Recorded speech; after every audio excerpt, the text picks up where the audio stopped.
Well, first I want to actually thank the Science at Cal program for inviting me to give this talk. As you can imagine, this is a month when an enormous amount of attention is being paid to Maya culture, so I've been answering a lot of media inquiries, but they tend to be on a very narrow focus. And there's a lot more that I think is interesting about Maya culture, and what I want to do today is give you some idea of, more broadly, what Maya people in Central America developed as their own scientific knowledge, how we know about it, and how it actually had impacts in their everyday life. And I promise we will get to December 21st, 2012 at the end of this talk. But first we want to actually learn a little bit more about the people whose lives are actually being reflected in this current media craze, and you won't actually see much of this in the public. So when we talk about the Maya, the first thing that you have to know is that Maya is a language term, and there are actually millions of people today in the area of Mexico, Guatemala, Honduras, and El Salvador who speak Maya languages. So if you think that the Maya disappeared, there are many, many Maya people, and many of them are descendants of the people who created what we normally call the classic Maya culture. The classic Maya culture is actually what people think of when they see things like Uxmal, the site that was on my title slide, or this stela from Copan in Honduras. And they're called the classic Maya because in time frames that archaeologists use, the late classic period was the period when this kind of sculpture, that kind of architecture spread throughout this region that you see, from eastern Mexico, from the state of Chiapas in Mexico, all the way to Honduras. So from Chiapas in Mexico all the way to Honduras, and my own actual fieldwork has for 30 years been here in Honduras. Currently I'm collaborating with scholars here in Chiapas, so I sort of span that Maya world.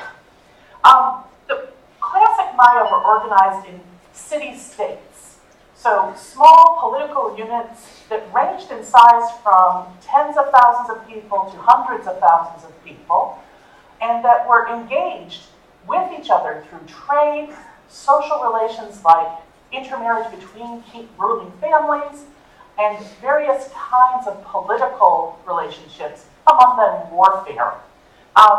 In that Maya world, we can point to a whole series of sites, and these are the ones that the Electronic Atlas of Maya sites, which you can look up on the internet, judges to have been at the top rank. So these are the biggest cities, the most important political centers. Now there's actually a few more that I would add to this map, and there are a few on this map that I think we would all debate about whether they really belong here. But these are normally the sites that you see information from. But the actual Maya world of the classic period was dotted with many, many, many more settlements. And on this map, you can actually see every little red triangle is another Maya site. And that actually isn't exhaustive. I could show you a map that basically is almost completely covered in red dots. This area was a densely occupied area from long before 1000 BC through to the time of the Spanish entry into the area in the 16th century. Population changed, fell within that first century of colonization, and then has gradually recovered since then. Now, while the normal way that we represent Maya archaeology is the lovely sculpture that you saw in my first couple of slides, in fact, what I want to do is start from the other end of the spectrum, from the household. My own archaeological practice is in what's called household archaeology, looking at the everyday lives of people from the remains of their houses. And so rather than think of the normative Maya person as that now ruler from Copan that I just showed you, I want you to think for a minute of the lives of Maya men and women doing the work that was necessary to keep things together for centuries in their households. So think instead of women like this one in a figurine that came from this part of Belize. So how we know about the lives, the everyday lives of the Maya people is from, as I said, this practice called household archaeology. It's literally going out and finding the remains of people's houses, and especially the garbage dumps. And what sort of a household looks like, and this is not the humblest Maya. This is actually the household of a noble family, but maybe a noble family without a lot of money. So a sort of a poor noble family. Think here of Great Britain, where you can have a noble title, but some nobles are too poor to continue to live in their ancestral houses, so they've sold them and they're now used as bed and breakfasts for American tourists. This group at Copan is the remains of foundations that would once have supported the house walls. And so you have these paved exterior workspaces, stairways, and the house foundations. Now I know it's very difficult to visualize what that looks like, and luckily one of my past PhD students was an especially talented graphic artist. So she actually produced a series of slides that I'm using one of here to give you a sense of what that would have looked like when something like that was occupied. It's a series of platforms with houses that are actually made of perishable material that doesn't last in the tropical rainforest. Poles make up the walls, and they're covered in mud plaster, and the roof is made of palm fronds, essentially. So you have these small buildings, and most of the business of everyday life takes place in the exterior spaces. And when I say the business of everyday life, for the classic Maya, this included all the production that was the economy. There are no factories in classic Maya society. No one got up in the morning and went to work somewhere else.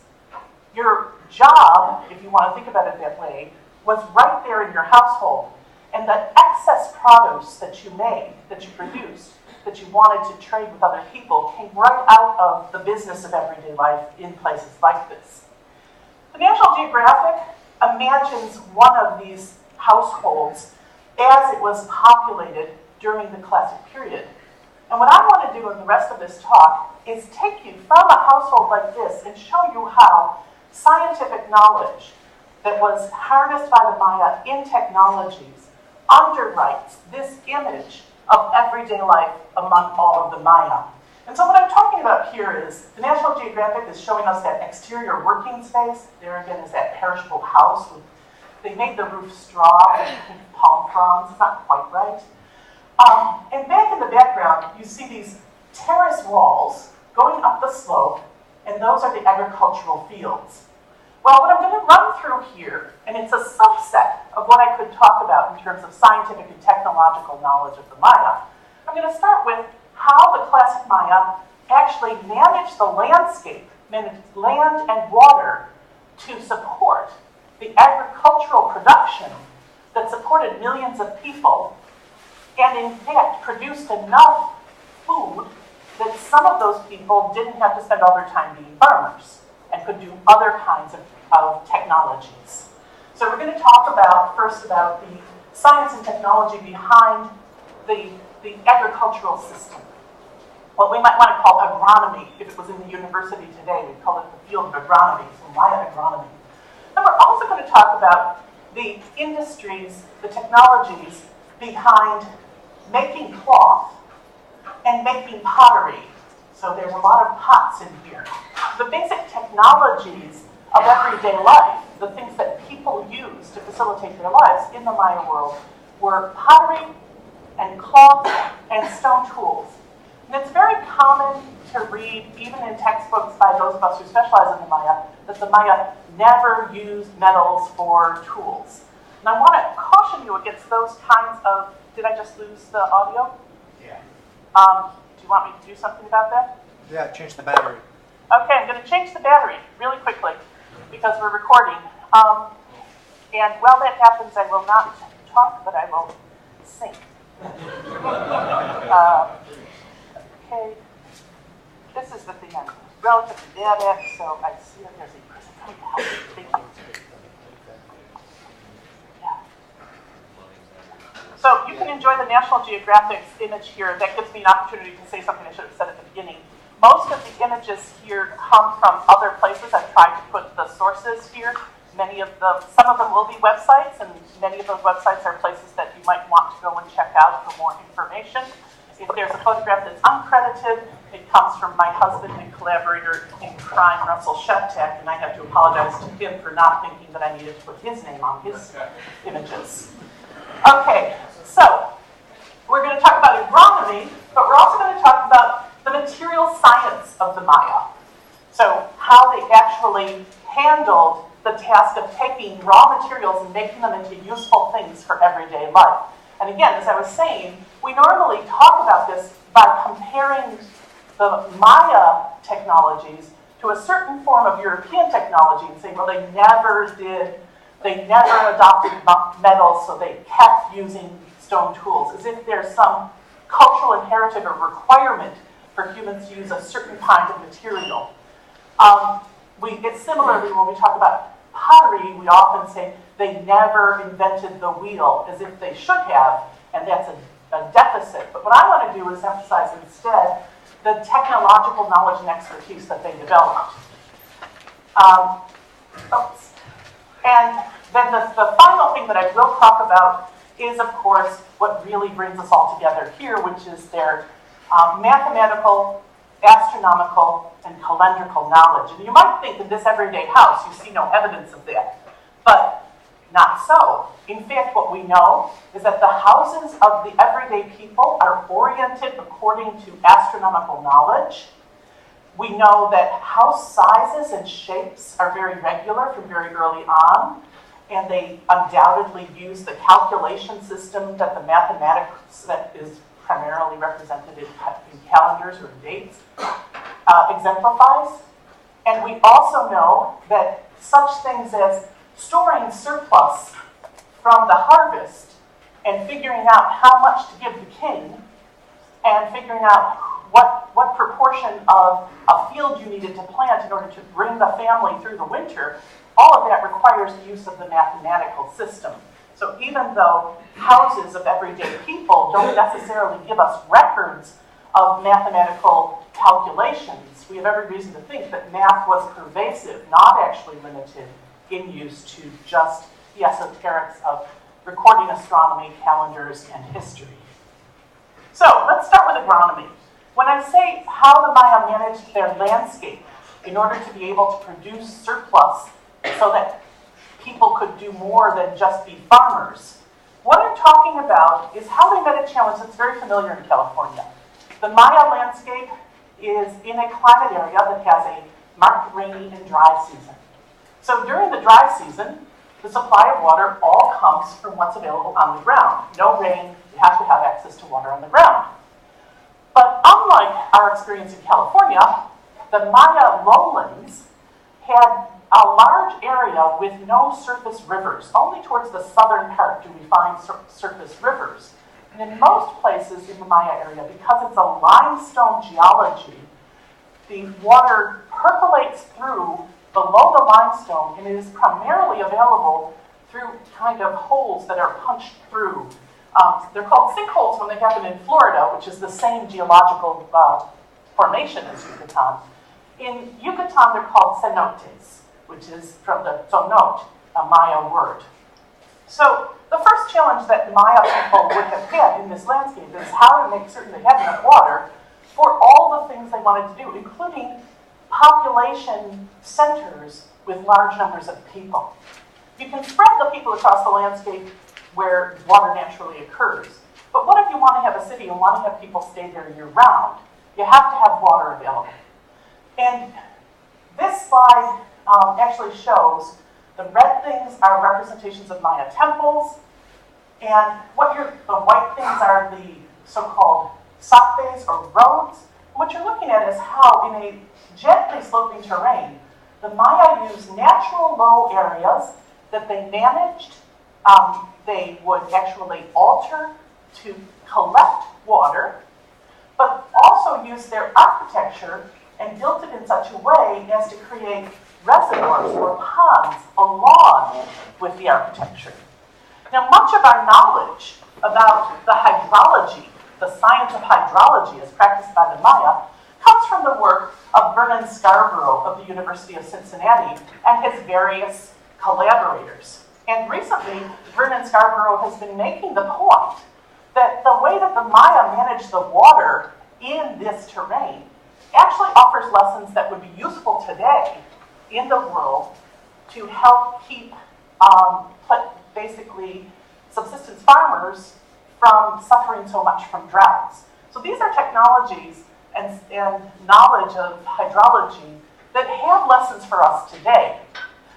In this particular presentation, what Scarborough and Ferrand are talking about is the way that these depressions that existed on the landscapes, these are sections through depressions called quebradas in Spanish, water holes essentially, were managed and reinforced by the Maya so that they could become basins for collecting the water that would come down the slopes. And what Scarborough has demonstrated is that these are being placed in the best possible locations for collecting the downflow. In other words, there was an analysis of the drainage system that was understood by the Maya architects of these. And that's one form of Maya scientific knowledge, is hydrology, again, one of our environmental sciences today. In built-up areas, and this is from the great Maya site of Tikal in Guatemala, Scarborough and company have shown how the placement of the architecture around lower-lying areas led to the creation of reservoirs. And these are also, they're set up in such a way that they drain in managed ways. And I want to draw your attention over here in the so-called Temple Reservoir to the fact that this is next to a spring. You might say, well, that's just the water's gathering, like when we do roads badly in California, sometimes we cut off a stream and then in the spring you'll see a big pond. But the evidence that this is not just accidental or coincidental, but is actually part of the expression of scientific knowledge comes from the fact that next to this spring, on the way into the Temple Reservoir, they built what's called a silting tank. And if you know anything about drainage, one of the problems of water drainage is it can actually carry the soil down with it, and eventually the system gets silted up and doesn't work. And that actually happened in many Maya sites because their knowledge of hydrology was just as good as ours. So they had the same problems we had on California roads, where we design a solution that's supposed to work forever and it works for 10 years. But that silting tank is one of the signs, one of the pieces of evidence that they understood what happened when you had these kinds of drainage systems. And it's because of those reservoirs that they were able to have those large populations in cities that went up to over hundreds of thousands of people. And it's because of the systems of drainage and management that they were able to keep water in place throughout the dry season. Now we now know that one of the major impacts that caused many of the sites in the Maya region to be partially abandoned in the 9th century, between 800 and 900, may have been because of catastrophic droughts. So you've got a water system that you built up, but when the amount of input in the rainy season goes down, well, again, we in California all know what happens. You have water rationing, and eventually you just can't support the population. The other half of the agronomy is the management of soil. And here, Maya people had soil science that was extraordinary. And this is not just limited to the Maya people. In fact, we find evidence of this kind of what's called a raised field system from Wisconsin all the way south to the Amazon. Peoples of the Americas built very extraordinary field systems.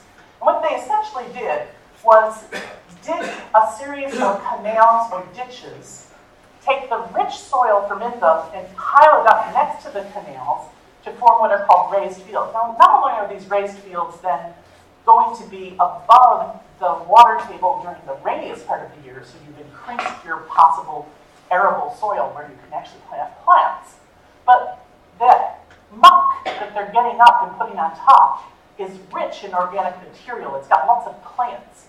So it's a naturally fertilized kind of field system. And this one, as it says, is from the area called Pultrauser Swamp in Belize. What we're looking at is 10 to 30 meter long on a side raised fields. The Pultrauser Swamp was one of the first such field systems studied way back in the 1980s. It was being published by a large number of people, including Dennis Pulliston, but really a string of names too long to put on the slide. I direct you to that article if you want to see some of the earliest on this. So we know that in the low-lying areas, they were building up raised fields. But the other thing the Maya did, which is actually something we've only really appreciated the extent of over the last 15 to 20 years, is the amount of terracing they did. Now, this is work by Cynthia Robin at Northwestern University at a small site called Chan in Belize. And it's not an important site. It's a really small site. I mean, it's only 3.2 square kilometers. If you don't do kilometers, it's about 8 kilometers equals 5 miles. Okay, so that's a tiny amount of space. There's 287 households. Each of the pink things is the houses of a farmer. But there's more than 1,000 terraces built throughout this terrain. So each of these green things that you're looking at are terraces that were built, like the terraces the National Geographic image showed us, that were built along the slopes in order to create sometimes relatively narrow but flat fields. And what that did was change the slopes into farmable field land and literally multiplied the amount of farmable field land throughout these sites. And this is just a tiny example. I could show you one after another of these terraced field systems. So where the Maya were living near rivers with large swampy areas, they built up raised fields, and where they were living on slopes, even relatively modest-sized populations built enormous retention. And that's all a form of soil science, agronomy, agricultural management. And again, it's based on understanding the dynamics of erosion of soil and understanding the implications of eroding soil from slopes. Again, one of the things that too often people say about the Maya, they'll say, well, they got too big and they wrecked their environment. And I want to push back a little on that. There are specific places in the Maya world where the local population may have gotten larger than could really be sustained. But the Maya were managing the landscape. And in fact, a colleague at UC Riverside calls the terrain a managed mosaic. So we've really rapidly gone through the agronomy, hydrology, and soil science of the Maya. What these things were the basic underpinnings of the economy. This is an agricultural economy. It's based on farming. Having enough surplus from farming to support laborers who could do things other than farm is key to everything else the Maya did. So what were all these fields for? What was the point? Well, the first thing that they were for, and the biggest point, of course, is to raise sufficient food for people to eat. And here you've got a nice ear of corn that they're using an obsidian blade. Obsidian is a black volcanic glass to cut the corn kernels off. Now that image, which comes from a former doctoral student of mine, is a reconstruction of what we know happened with this obsidian blade, with this specific obsidian blade. The way we know it is that still stuck to the edges of it, thousands of years later, are little grains of starch from corn. That's cornstarch. If any of you have cornstarch in your pantry, that's what it looks like under a microscope. So what we can do is actually say, what plants were the Maya growing in those fields and using in their everyday life? Even though the plant remains in general are very fragile, starches turn out to actually be pretty durable. And when we actually look at what the Maya were using, what we find out is that managed mosaic, those fields themselves, were being planted with a wide variety of plants and a mix of plants that goes far beyond the corn, beans, and squash that I was taught were the staples of their diet when I was a student. Corn is important, but in fact I had to look really hard to find this cornstarch image from my student's dissertation, because what she found was a variety of plants that's so diverse that it includes things like multiple kinds of squashes, multiple kinds of palm fronds, remember the palm frond roots?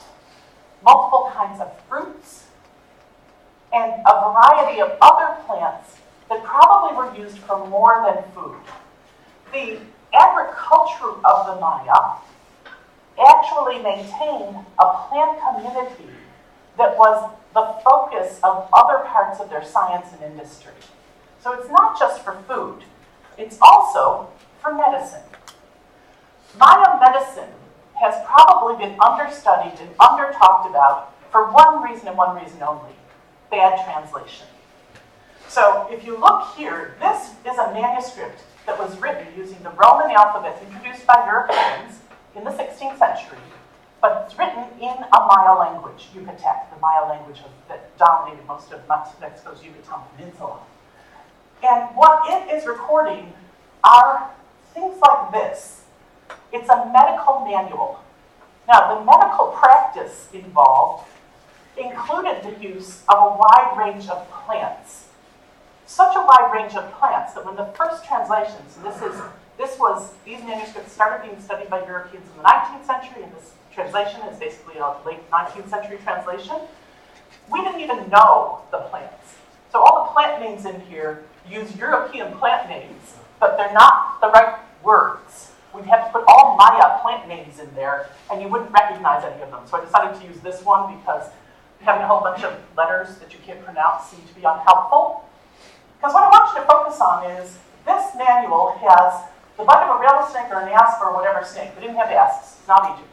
The bite of a rattlesnake or a fer-de-lance or any other poisonous snake. And as my workman in Honduras told me when I stepped on a fer-de-lance, don't worry, of the 109 snakes in Honduras, only 7 are poisonous. 7.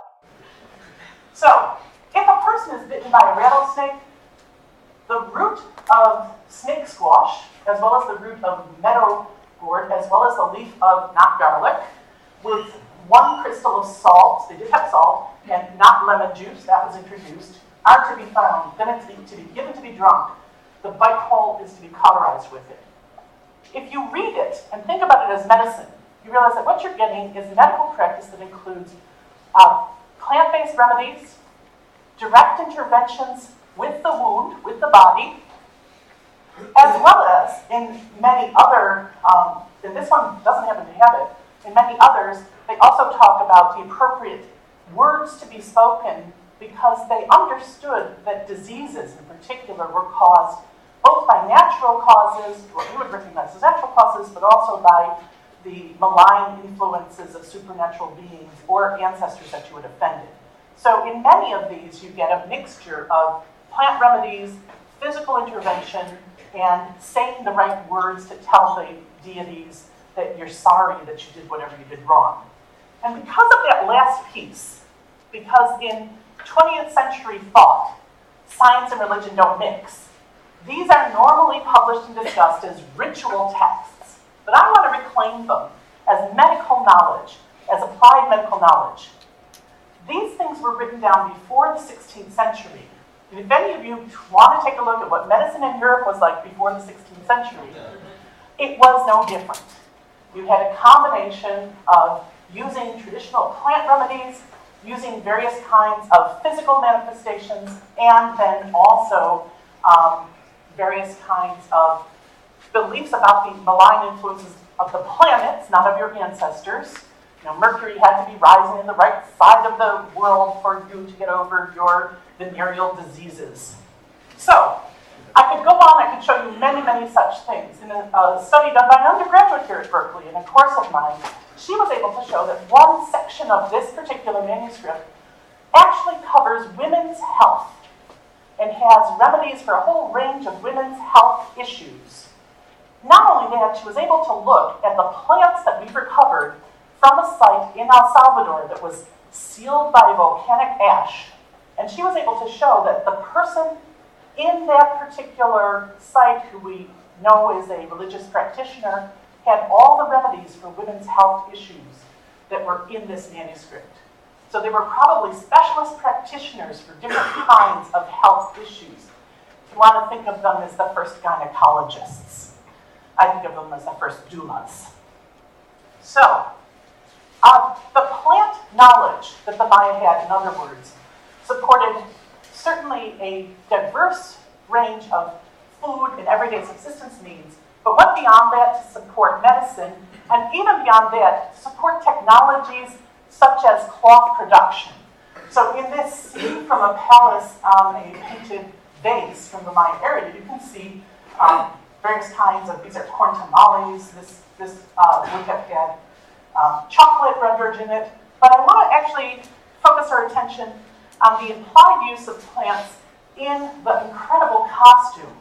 Things like this, we know, were made out of cotton and other fibers, domesticated and managed and produced in a wide variety of ways, including everything from tie-dyeing not unlike Indonesian batik to a variety of weaving techniques that integrated fibers based on different plants and animals together.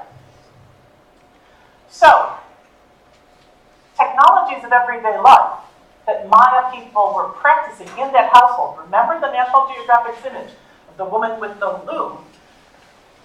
Every household, every basic household that was producing cloth was drawing on the science of agronomy, which provided the raw materials in terms of fibers, but also on a plant science, on a knowledge of plant properties to collect the dyestuffs that they were using. In every household in the Maya area, there were scientific principles at work in translating those ingredients into what's used in everyday life. And in fact, much of our knowledge of everyday life comes from the products of the final technology I'm going to talk about before turning to December 21st, and that's pottery. And as I said earlier, and I'm a specialist in pottery, so this is sort of, I put it last and I wouldn't talk about it the whole time. The normal way to talk about pottery in this area is to say what they didn't do. They didn't use the wheel. They didn't use kilns. Oh wait, they did.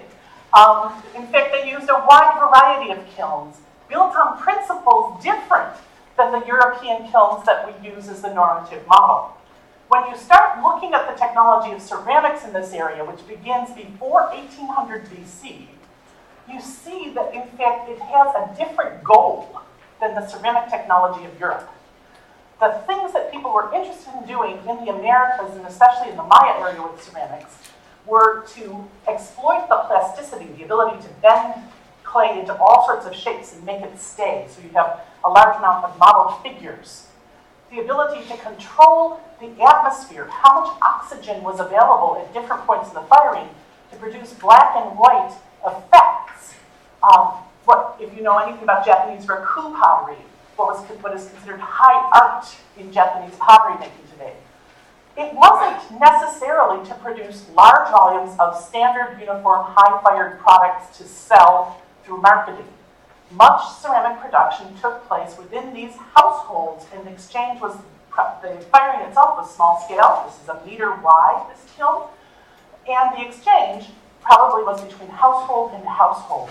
So the economic system was different, and therefore the science and technology used were different.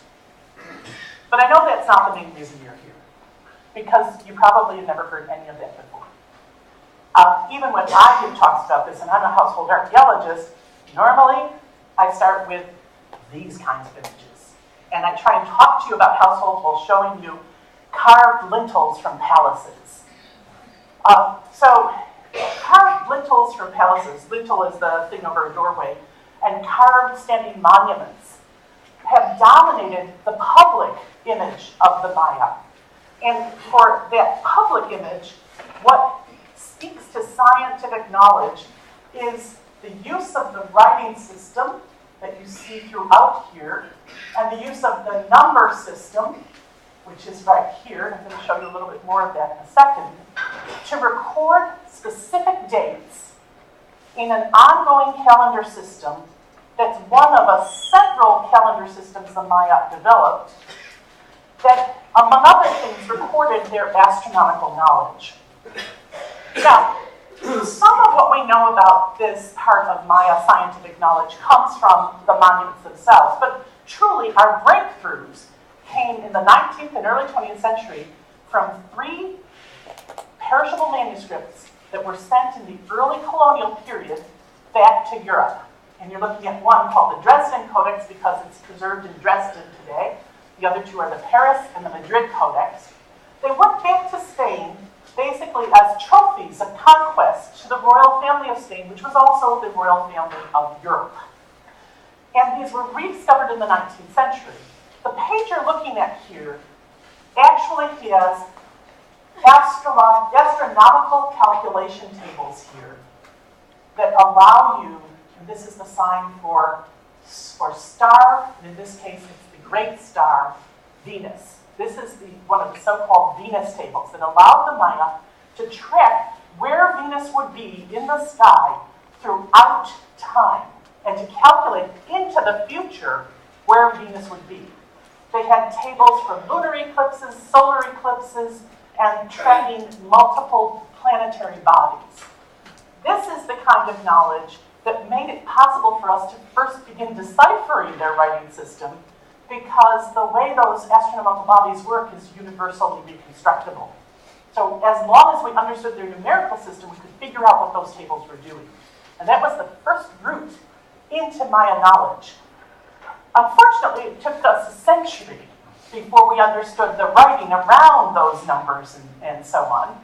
And it's that lag time of a century that actually is responsible for the mystical misinformation about the Maya that continues to circulate today. Because it wasn't really till the 1950s that a Russian scholar told us, hey, you can read these inscriptions. It wasn't till the 1960s that a Russian woman living in the US told us, hey, they're historical inscriptions. It wasn't until the 1970s that the Cold War anti-Russian fervor died down enough for everybody to come out and say, hey, these are histories that these Maya people were writing. They're not just esoteric prophetic knowledge of astronomer priests sitting on top of their pyramids and watching the sky go by. Although they did sit on top of their pyramids and watch the sky go by. So one of the really interesting things is that there's a series of observatories or structures that were used as observatories that we've identified. Here at Chichen Itza, the so-called Caracol, if you look through these slit windows that you can see partially preserved, some of them line up on the horizon with specific rising or setting of especially Venus, the planet Venus. So you could use this as an observatory, but a visual observatory. No lenses, no telescopes. You'd stand there and look through the window slit.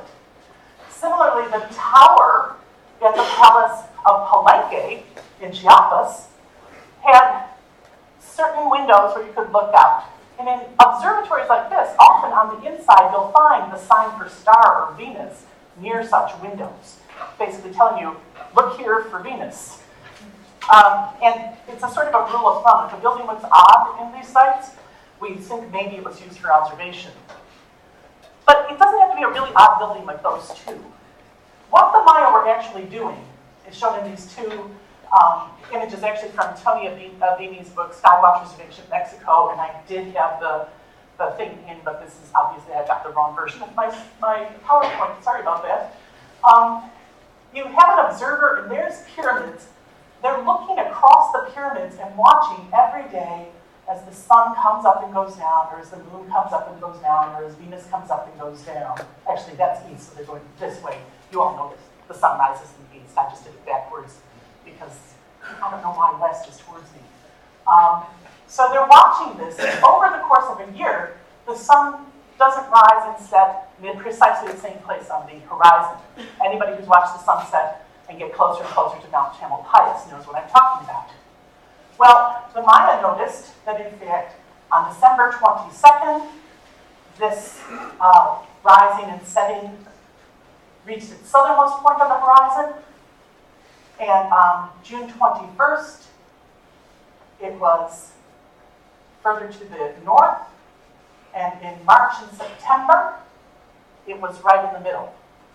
And so they built a much more common kind of observatory, which was first identified at this site, Huachatun in Guatemala, where you stand at one point, you look across some monuments that basically line you up, and you can see the sun rising on March 21st, the equinox of March 21st. You stand in the same place and look across the corner of the temple to the right. You see the December solstice sunrise, and the temple to the left, you see the summer solstice sunrise. So this is their astronomical how they gathered their astronomical knowledge.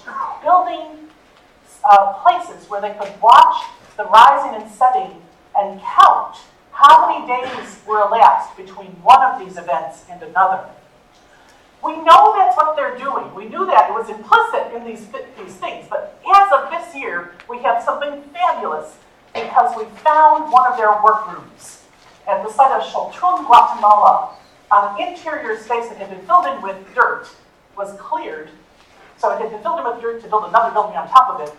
And it's got these lovely figures on the wall, but they're not what we care about. What we care about is that there's really tiny, almost indistinguishable things on the wall. And they're just like in those manuscripts, they're notations of numbers. This is just all numbers. Column 1 counts 1,195,000 elapsed days. I should have figured out how many years that was. Somebody who's better at math can do that for me right now. Each of these is a record being made rapidly by an astronomer.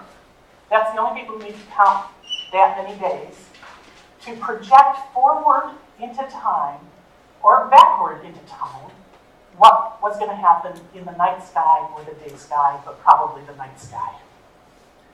And this is probably just one of many such rooms. Now, what were they projecting forward? They were projecting forward, as I said, a count. And it's this kind of count that is getting us into our current trouble. Here is what's called the long count. It's just a count of individual days beginning in 3114 BC. 1, 2, 3, 4, continuously. The Maya had a solar calendar. They had a lunar calendar. They had all of these other things. But the long count itself is just how many days have elapsed since the beginning point. It's a continuous calendar and one of the most extraordinary scientific achievements of an ancient people that you could possibly hope for. And it works in base 20. And the main thing you need to know is that the bars are 5 and the dots are 1. So this number is 5 plus 5 is 10, and there's 2 dots, so it's 12. The thing in the middle, they didn't like empty space, so they put a little placeholder in. So that's 12 periods that we call the Baktun. Those are approximately 394 years. Okay? But just in terms of numbers of days. Because you have to really start reading these from the keen. So I want you to ignore this. Just ignore that. We're going to start with 8 individual days. 17 groups of 20 days. 15, 16, 17, 18, 19 groups of, it should be 400 days, 20 times 20. But they realized 400 is really close to 365, so they screwed it a little bit. And in the calendar, they make it into 360 days. So it's 360 days. And then we have our 394 year, which is, if you do the math, right? That, by the way, is on the website of fancy.org. If you want to go and find out what the day is in any day, you can go and find that. So, the Maya had a calendar that ran continuously from a beginning fixed point forever. Forever. But the current kind of interpretation, which many humorous things, and this is from Bizarro, is that they predicted the end of their calendar this coming month. So in my last few slides, I want to take you through why people think that and why it's not true. Okay? This is the guilty party. It's a monument for a place called Tortuguero. David Stewart, who's probably the most famous and most skilled reader of Maya writing that there is, tells us that what this relevant section says is that this much time, these many days, so 2 days, 9 periods of 20 days, 3 periods of 360 days, 8 periods of 360 times 20 is 7,200 days, and 3 periods of times 20 is 144,000 days. So that's a very big number of days. That many days before the 13th Baktun will end, our month, there was an event. At Tortuguero, what they're telling us is they did something, and it was that much time before way in the future would come. Why does somebody do something like that? Well, the Maya do this all the time. the Maya historical inscriptions are always tying themselves to really long periods of time. It's a way of saying, my memory will be around in thousands of years. It's a way of saying, my culture endures and has endured for millions of years. This year, we found only the second explicit reference in the Maya inscriptions to this very December. And it's this is only part of the Block 5 from the Hieroglyphic Stairway 2, from Structure 13 Iron 10, from Macaroni, Guatemala. And if you want to read about this, you can look for the Middle American Research Institute at Tulane has a nice website about it. But again, David Stewart's the person who deciphers this. And this is his description of what's going on here. The king of a different site than La Corona had lost a long and bitter war. And we used to think he was dead. So this might have been the most important thing it tells us is he's not dead yet. But he had actually claimed this title of 13 Khatun Lord when he was still in power and happy, because he celebrated the end of the 13th period of 20 times 360 days. And now he's here trying to remake his sort of political persona, trying to recover. And so in this particular inscription, he links himself to the 13th Baktun ending. Here's the 10, 11, 12, 13 Baktun, which will be for a cow. Okay? It's 3 Baktuns from now. So he says, we're in about 10,000. 3 Baktuns from now. 394 years from now. 1,200 years from now. I'm still going to be famous. Don't let that little defeat bother you. Okay, so those are the 2 known direct references to this date. Neither of them carries a prophecy of anything about happening this day other than it will be 13,000. And the purpose of each of them is political. It's to link what you're doing to the far deep future to say, my renown will go on forever. But it's not the only instances we have of the Maya using long, deep time. And I want to show you one example of long, deep time. This is from a stairway at the Great Maya site of Yaxchilan. And up here, there's a whole series of 13s, which hopefully you can see. 1, 2, 3, 4, 5, 6, 7, 8. And they were up here before. But they're all in front of the actual date. So the Maya at Yaxchilan said the local date is the 9th Baktun, but that's within the 13th of a cycle even bigger, 20 times 394 years.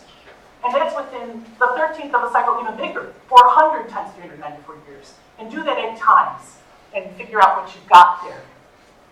They're saying that even though they don't normally express them, there are places above the 9.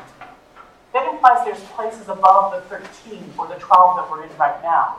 They just don't normally express them. And unfortunately, for any model of the Maya calendar coming to an end, different Maya sites seem to have thought of those upper numbers differently. So, as Mark Van Stone says, this is an example of a long count date from Yaxchilan. This is the one he's talking about. Tikal does it, but it decides that at the time that Yaxchilan was saying that it's 13, 13, 13, 13, 13, 13, 13, 13, 9, Tikal said, no, it's 19, 19, 19, 19, 19, 19, 19, 19, 9. So the upper levels weren't really being used. They were just for show. Why do you put them on? To say, our calendar's been going on for billions of years. Our civilization is ancient.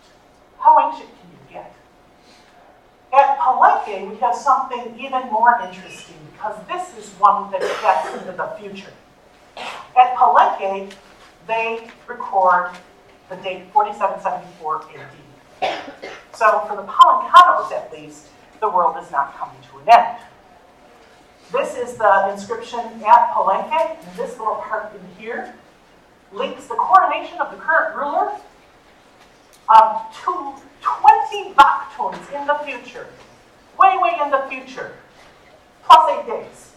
We'll go with 8 days. 8 days is probably the length of the rituals of coronation, so it's probably actually the coronation is completed, which corresponds to 4772 AD. So if you want to reset your doomsday clock to 4772 AD, feel free to do it, but I'm here to tell you that if you were at Palenque in the palace in the 7th century, you wouldn't have thought the world was coming to an end even then, because the point of using this astronomy calendar for you was to say, our system will endure forever. Thank you very much.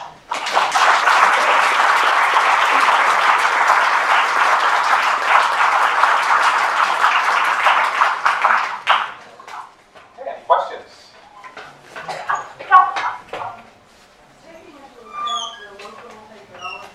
Yes.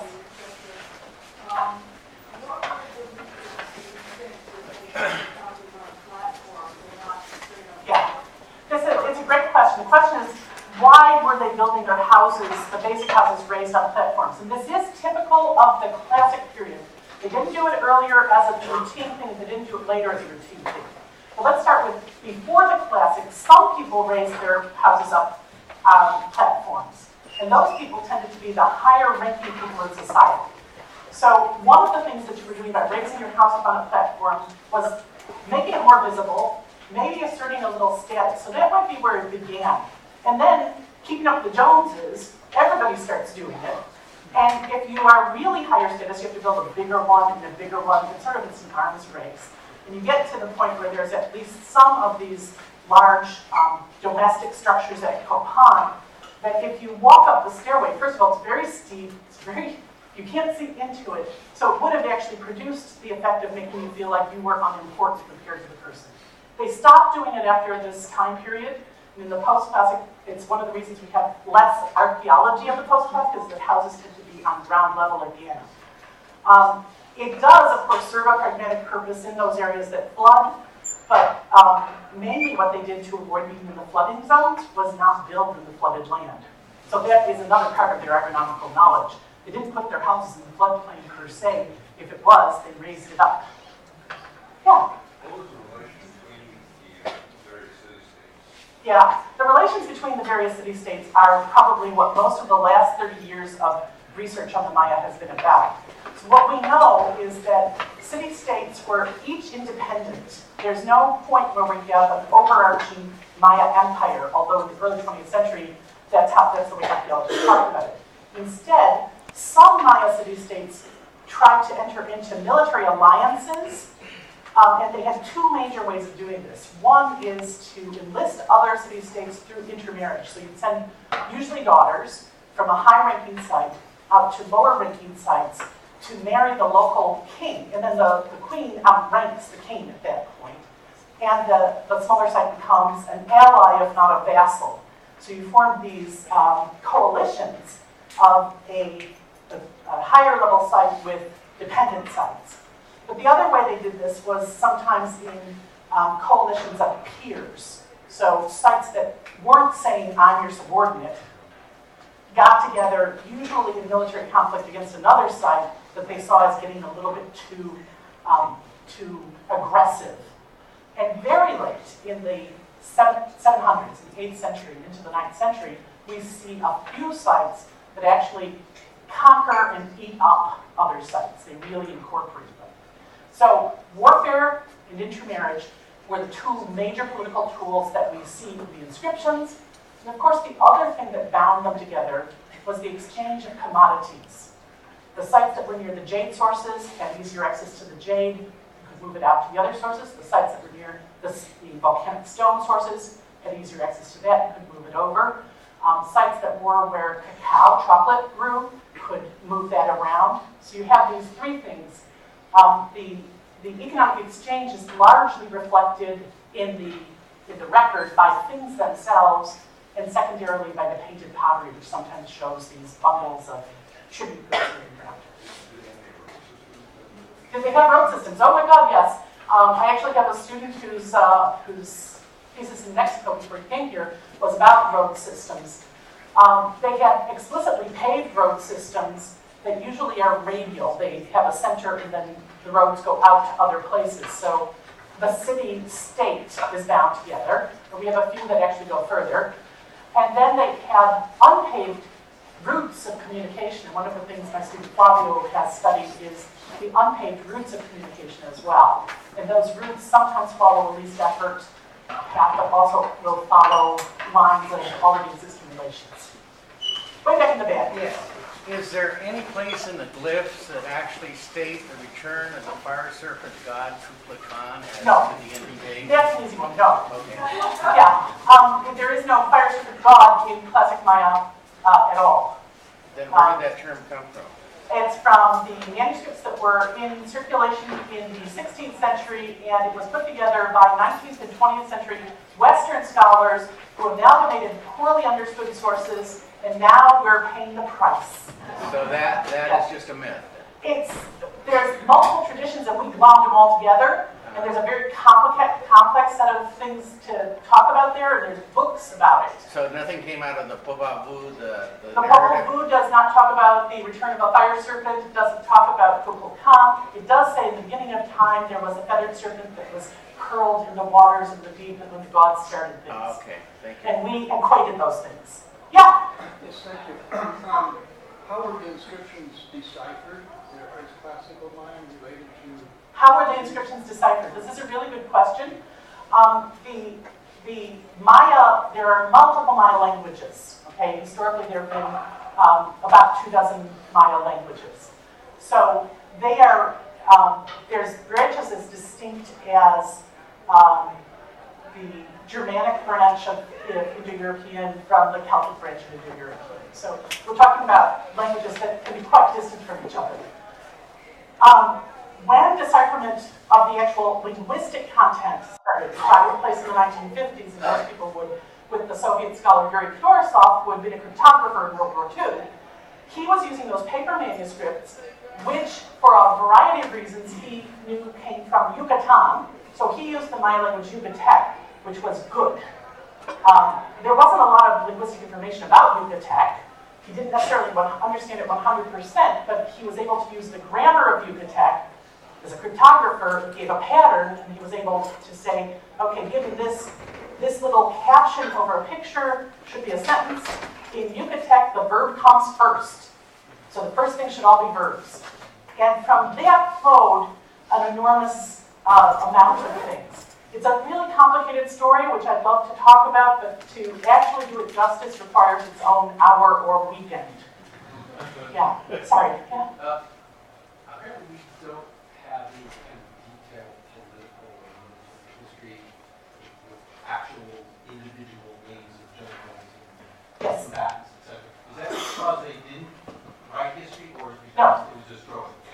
Oh, yeah, this is the terrible thing. Okay, so we have monuments. We have stone monuments. We know they were writing in manuscripts because we see on the pots, you'll see a scribe sitting there hunched over. I took that slide of the scribe out to make this fit the time. You'll see the scribe sitting over a boxed set of leaves, writing in the court. Now, I compare this to what we know about ancient Egypt. In ancient Egypt, we have the monuments that tell us one story, but gloriously for us, we also have those scribal records from within the court. The scribal records did not survive because they were perishable. They were either on bark paper, possibly coated with plaster, or such things as deer hide, again coated with plaster. So we don't get those sources. They would have had more detail. We do have the names, though, of a few nobles who are identified as leaders in battles. But they're identified as leaders in battles in the monuments. And so you have to think like a war monument. So you're not getting the strategy, you're not getting the names of all the people who actually did that. And that's because the history was undoubtedly there, and it's gone. Unfortunately for people who had such long vision of their culture, didn't have the matching technology. Oh, no. Let me correct this, because they had the technology. Those things were recopied. In the 16th century, all the Maya manuscripts that still existed were collected and burned.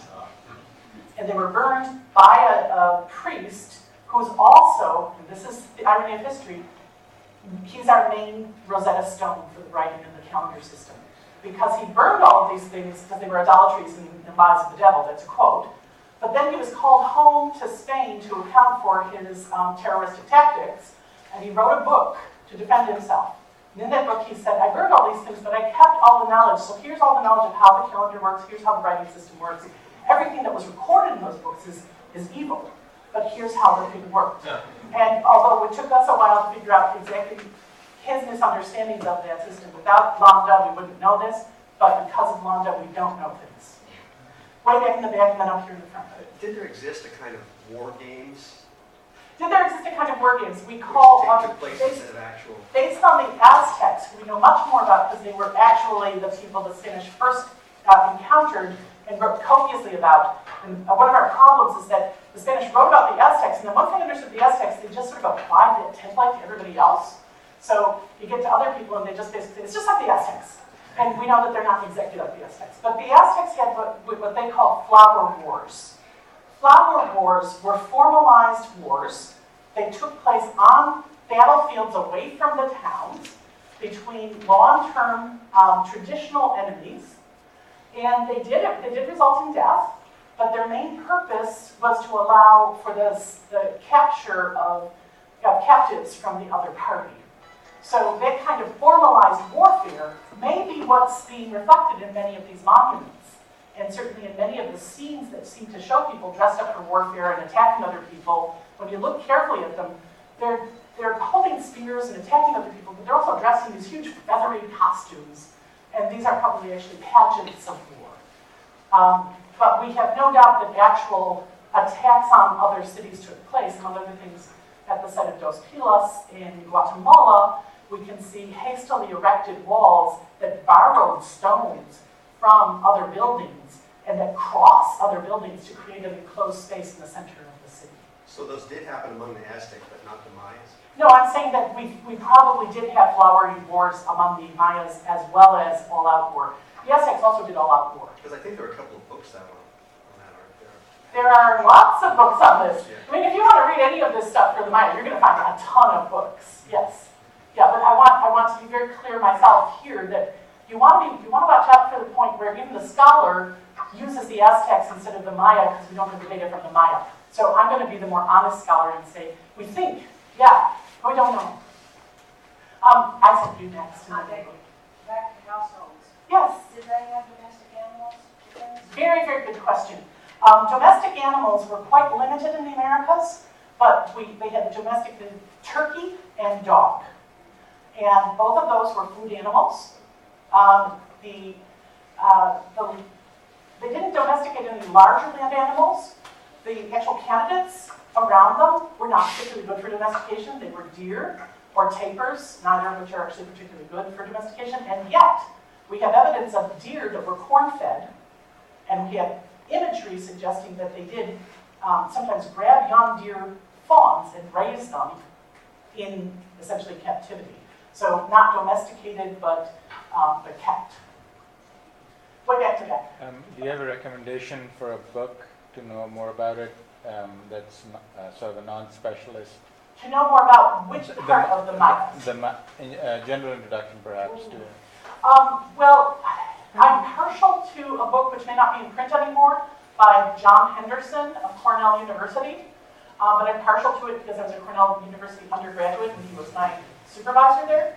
But I also think it's very well written, and it doesn't get the book that most people will tell you to go to is Robert Scherer's big book, The Maya, but it's getting bigger and bigger by the year. And I think at this point, if you don't already know all the Maya stuff, it's way too detailed. So I would go with the Henderson book. If not Henderson, look for Norman Hammond, also a book about the Maya that is written on a higher level of synthesis. If you're specifically interested in the historical things, there's a book called The Chronicles of the Maya Kings and Queens, which gives basically what kinds of events are mentioned where. It tells you what we know historically. If you're interested in things like warfare, transport, trade, you actually have to get outside the Maya for a book-length treatment. There's good treatments for the Aztecs by a man named Ross Hassig. Yeah. Can you speak to anything about the development of corn or potatoes? Potatoes are Andean, not Mayan, and I can't really speak to them. Corn, though, corn's interesting, and is the specialization of my colleague Christine Castro on this campus, is paleobotany, the study of ancient plants.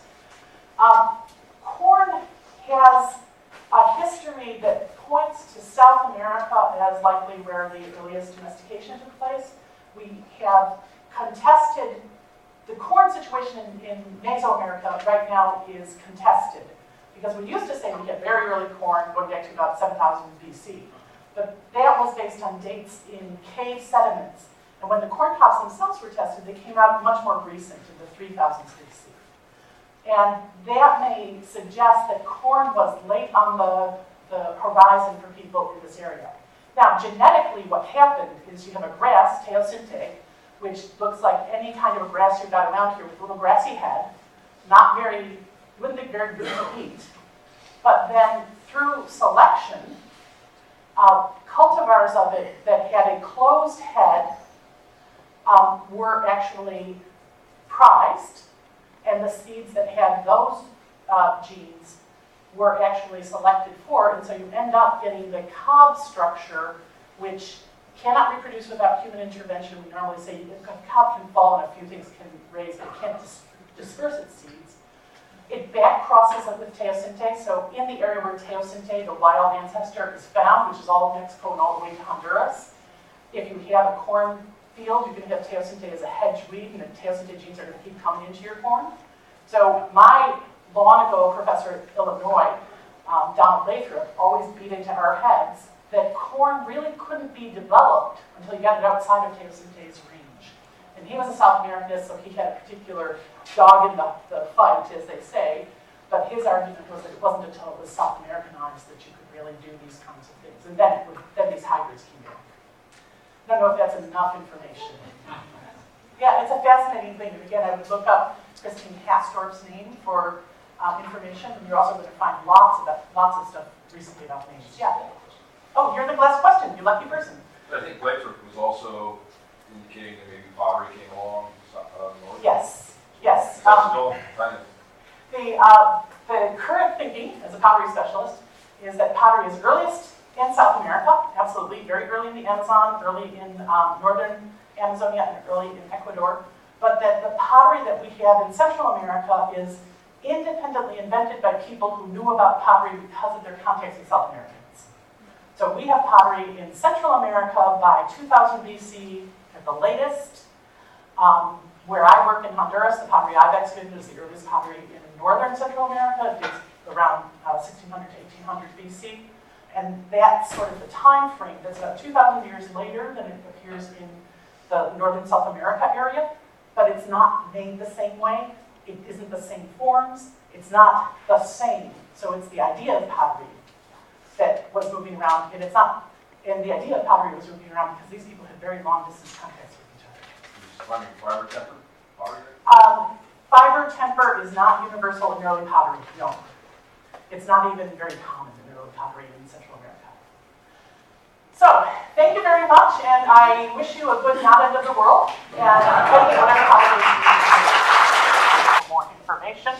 If there's a photograph that's uncredited, it comes from my husband and collaborator in crime, Russell Sheptak, and I have to apologize to him for not thinking that I needed to put his name on his images.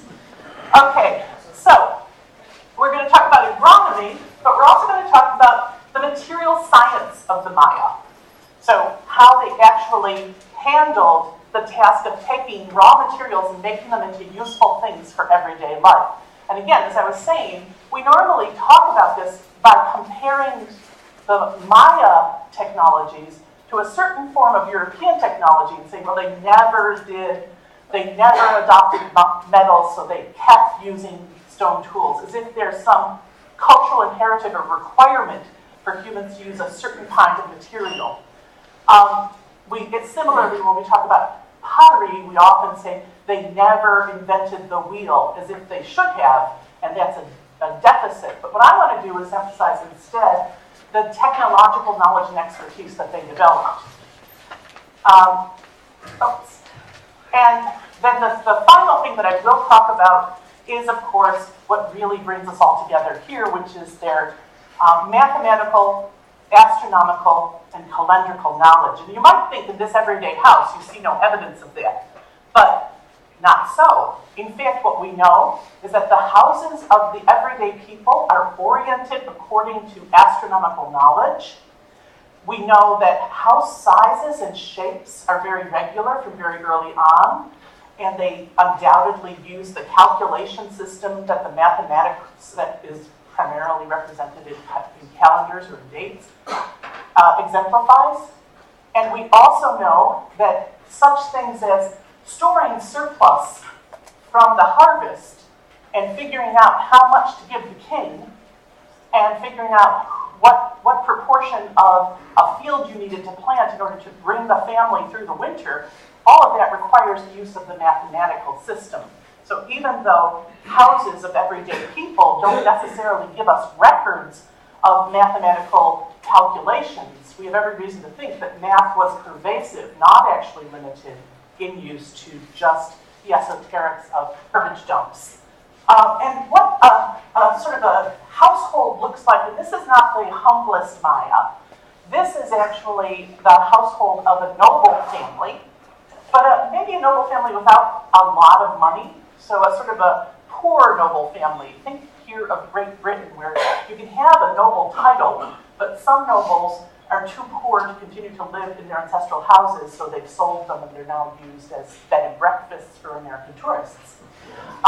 This group at Copan is the remains of foundations that would once have supported the house walls.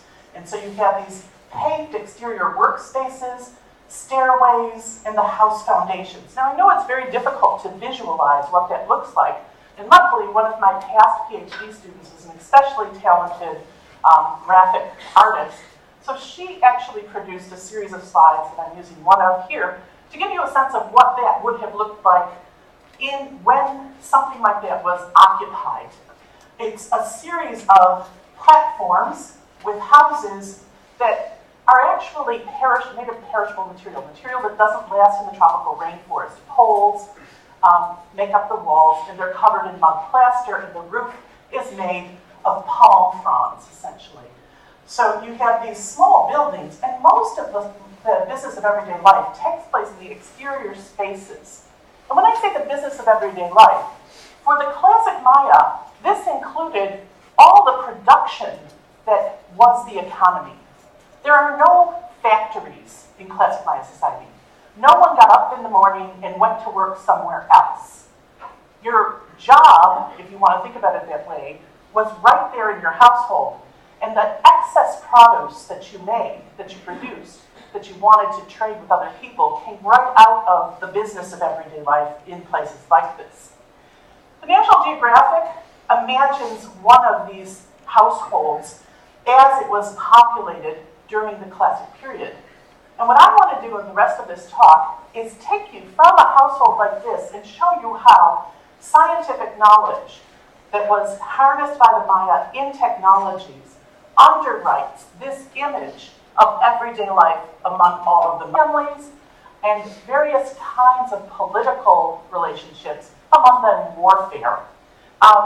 In that Maya world, we can point to a whole series of sites, and these are the ones that the Electronic Atlas of Maya sites, which you can look up on the internet, judges to have been at the top rank.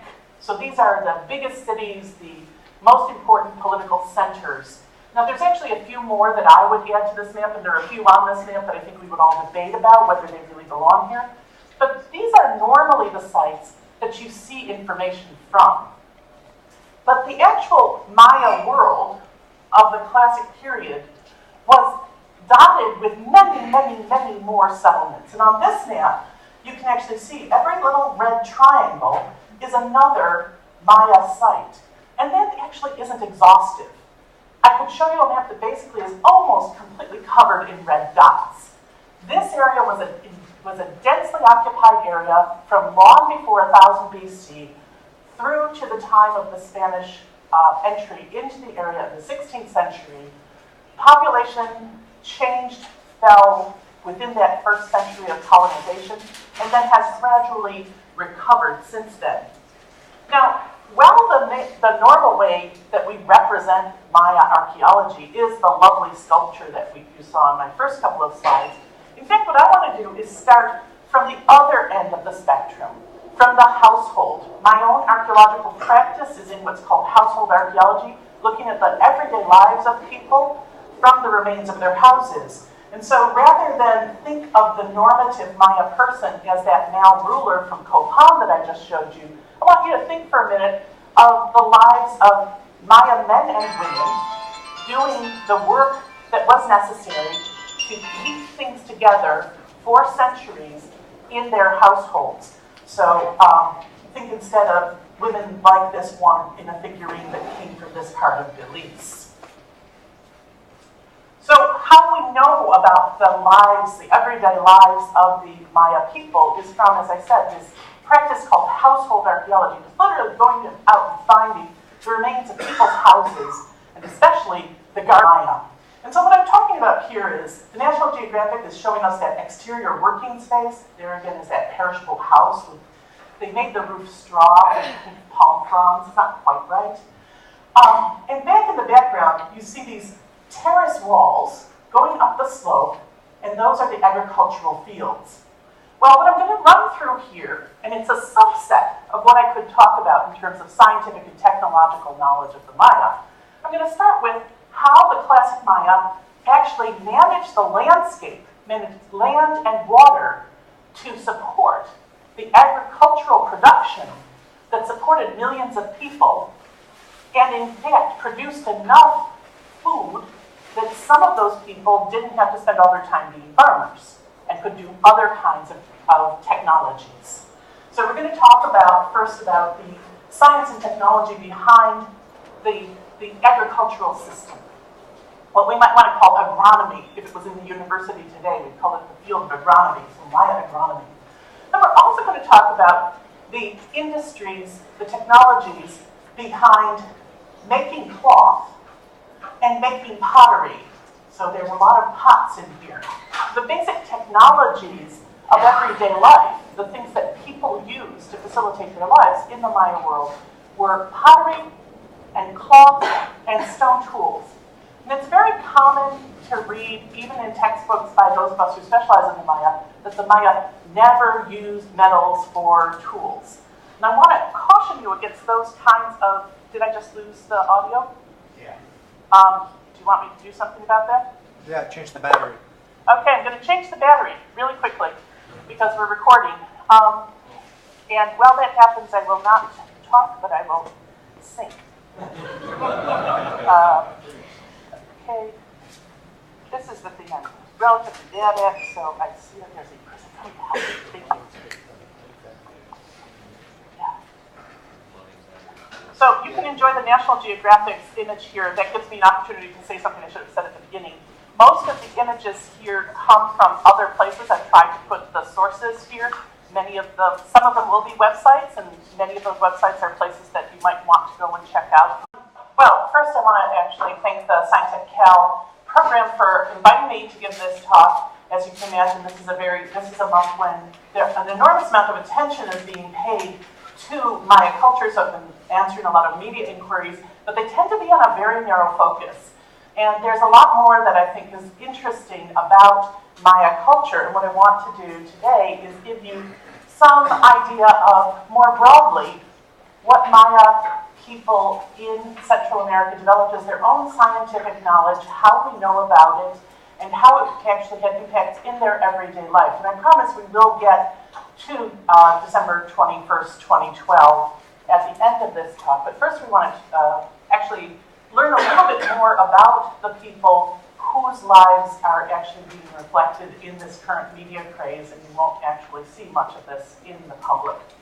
So when we talk about the Maya, the first thing that you have to know is that Maya is a language term, and there are actually millions of people today in the area of Mexico, Guatemala, Honduras, and El Salvador who speak Maya languages. So if you think that the Maya disappeared, there are many, many Maya people, and many of them are descendants of the people who created what we normally call the classic Maya culture.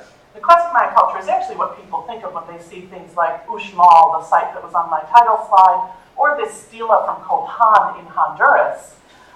And they're called the classic Maya because in time frames that archaeologists use, the late classic period was the period when this kind of sculpture, that kind of architecture spread throughout this region that you see, from eastern Mexico, from the state of Chiapas in Mexico, all the way to Honduras. So from Chiapas in Mexico all the way to Honduras, and my own actual fieldwork has for 30 years been here in Honduras.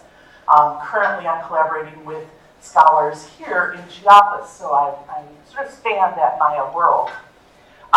The classic Maya were organized in city-states, so small political units that ranged in size from tens of thousands of people to hundreds of thousands of people, and that were engaged with each other through trade, social relations like intermarriage between ruling families,